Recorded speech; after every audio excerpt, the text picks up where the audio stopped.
Good morning, Ilan Pappé. Thank you very much for being with us. It's a pleasure to be here. Thank you for having me. Pleasure as well. So, Ilan Pappé, you're a professor of history from Israel originally, but you're now the director of the European Centre for Palestine Studies in England, in Exeter, UK.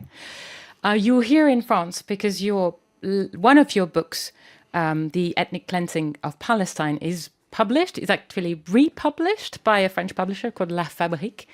And this is republished because your book was first published by another publisher, Fayard, and it's been taken out of bookshops. So can you first tell us how you reacted to the announcement that the book was not in the bookshops? Did they try to undermine the problem? And how did you decide to switch to another publisher?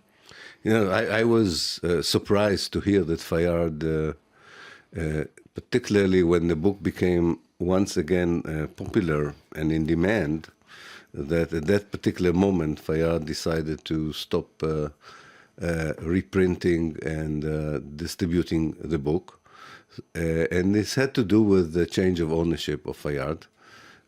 So it was a clear violation of freedom of expression, to my mind. Although they used some technical issue that you have to renew a contract after 10 years, but these contracts are being automatically renewed in any other case. So I was disappointed that in France you can suppress freedom of speech by not distributing or publishing books which are in demand.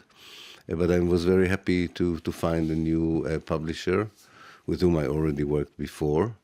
But it's beyond my case. I think it's something to do with the era we live in, and where kind of ideologies and political positions are impinging and are restricting our freedom of expression, especially on Palestine in this country. I would like to ask you first, how did you get in the first place the idea to research the fate of the Palestinians after what they call the Nakba? Well, I always liked history, already in school, and I wanted to be a professional historian very early on. So when I went into academic life as a student already, it was clear to me that history would be my major topic. And naturally I was interested in my own country's history.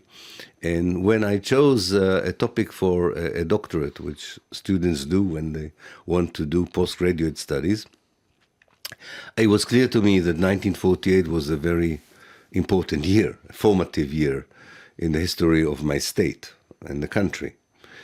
And I decided to work on 1948 for that reason. There was another reason that because I'm interested in modern history, I was already initiated into academic life at the time that the declassification of archival material very much influenced your choice of topic. So I began to think about writing a PhD when Israel, Britain, France, the United Nations, and the United States declassified for the first time after 30 years documents from 1948. So I knew, I wasn't the only one, but as historians we knew that we are going to be exposed for the first time to documents that nobody has seen before. And I was very curious to see what the archival material would show compared to what I already knew from my school, my teachers in university, my family, and so on. So it was a technical choice, first of all, as an academic, and the impulse of an historian to go and look at the formative part of his country's history. I had no idea what I was going into.